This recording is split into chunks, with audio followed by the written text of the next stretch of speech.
Hello पिलामाने आज तुमनकर साहित्य बहीर पद्य विभाग एक सुंदर पद्य को आलोचना करवा जार ना हूँ राघवंक लंका यात्रा अनुकूल से top 45 T most important question अच्छी ताकू आज तुम मान मु आलोचना करी विथ तुम मनकर आंसर।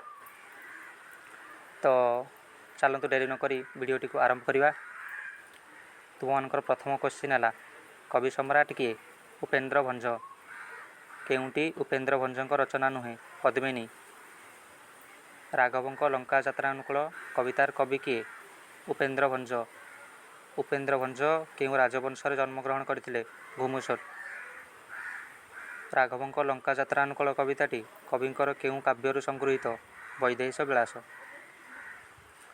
वैदेहीश विलास काव्य केते छांद विशेष रचना? 52 छांद। केउ ग्रंथटी उपेन्द्र भंजक कृति? रसपंचक। उपेन्द्र भंज को लावण्यवती एक कौन ना काव्य।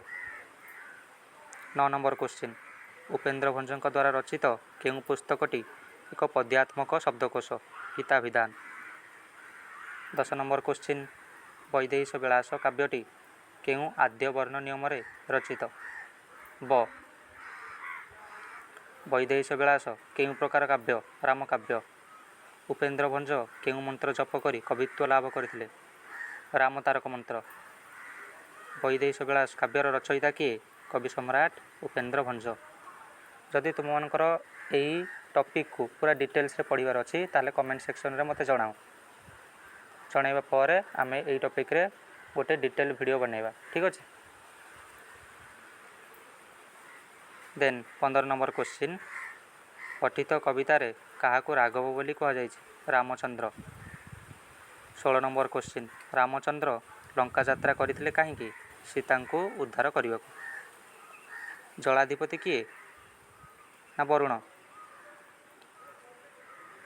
सिंधु को केउंथिरे पोतिबा पई रामचंद्र स्थिर कले? पर्वत। रामचंद्र विस्मय निश्वास छाड़ीदेले काहींकी? काहींकी रामचंद्र विस्मय निश्वास छाड़ीदेले काहींकी? काहींकी ना बानर माने पकाउथिबा पर्वत समुद्र जल रे पुड़ी जाउथिबारु। 20 नंबर क्वेश्चन वरुण को प्रसन्न करने को रामचंद्र कौन कले? अनशन करी कुशसज्जार शयन कले। वरुण को प्रसन्न करने को रामचंद्र केउठारे शयन करथिले? केउठारे शयन कले ना कुशसज्जार। 22 नंबर क्वेश्चन 10 शिर किए? रावण। 23 नंबर क्वेश्चन विभूति भूषण काहाकू कह जायछि? रामचंद्र को। 20 कर किए? रावण। रामचंद्र केउ राजवंश जन्मग्रहण करथिले? रघुवंश। बानर माने समुद्र रे पत्थर पकाइबा बेले किपरि शब्द होउतला? फिफिकार। एटा गोटे ध्यान दब हला। 27 नंबर क्वेश्चन रावण काहाकू दूत रूप में विभीषण और अंगद निकट को पठाइथिले? शुकसारण। अंगद काहा पुत्र? बाली। बाली किए? किष्किंध्यार राजा। अंगदर पितृव्य किए? सुग्रीव। बुझिपारल। 31 नंबर क्वेश्चन देवरिपु काहाकू कह जायछि? रावण। अंगदर पितांक शत्रु किए? किए अंगदर पितांक शत्रु? रामचंद्र। काहाकू भय करी शुकसारण लंका को पलायन कले? अंगद को।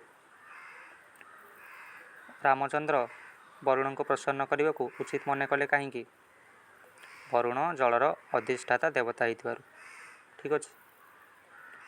रामचंद्र केउ मानक साहाय्य सेतुबंध बांधिथिले? कपिसेना। कपि कहले बानर मर्कट। 36 नंबर क्वेश्चन रामचंद्र विस्मित हेले काहींकी? काहींकी ना पत्थर समुद्र रे बुड़ी जिबारु। 37 नंबर क्वेश्चन रावण को शुकसारण कौन संबोधन करथिले? देवरिपु।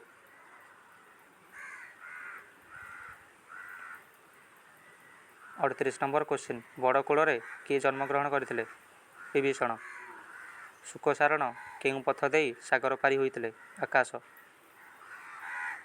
ରାବଣର ଅନୁଜ କିଏ? ବିଭୀଷଣ। ରାବଣଙ୍କ ଦୂତଦ୍ୱୟ କେଉଁ ରୂପରେ ରାମଚନ୍ଦ୍ରଙ୍କ ପାଖକୁ ଯାଇଥିଲେ? ବତକ ରୂପରେ। ଏକ ଶଙ୍ଖ କେତେ କୋଟି? ଲକ୍ଷେ କୋଟି। 43 ନମ୍ବର କ୍ୱେଶ୍ଚିନ୍। ବିରସକୁ ମନ୍ଦ କରି ମନ୍ଦହାସ ଜନ୍ମେ। ଏଠାରେ ଦଶାନନ ରାବଣର କେଉଁ ପ୍ରକାରର ଭାବ ପ୍ରକାଶ ପାଉଛି? ଆନନ୍ଦ। 44 ନମ୍ବର କ୍ୱେଶ୍ଚିନ୍। ରାବଣ କ'ଣ କଲେ ବିଭୀଷଣ ଲଙ୍କାକୁ ପ୍ରତ୍ୟାବର୍ତ୍ତନ କରିବେ ବୋଲି କହିଛନ୍ତି? ରାମଚନ୍ଦ୍ରଙ୍କୁ ସୀତାଙ୍କୁ ସମର୍ପଣ କଲେ। ଏବଂ ତୁମମାନଙ୍କର ଶେଷ କ୍ୱେଶ୍ଚିନ୍ ହେଲା କବିତାରେ ରାବଣର କେଉଁ ନୀତି ପ୍ରତିଫଳିତ? କୂଟନୀତି। ତ ଏଥିସହିତ ତୁମମାନଙ୍କର ଟପ୍ 45 କ୍ୱେଶ୍ଚିନ୍ ୱିଥ୍ ଆନ୍ସର୍ର ଭିଡ଼ିଓ କମ୍ପ୍ଲିଟ୍ ହୋଇଛି। ଯଦି ତୁମେ ଡିଟେଲ୍ସରେ ପଢ଼ିବାକୁ ଚାହୁଁଛ ତାହେଲେ ମୋତେ କମେଣ୍ଟରେ ଜଣାଅ।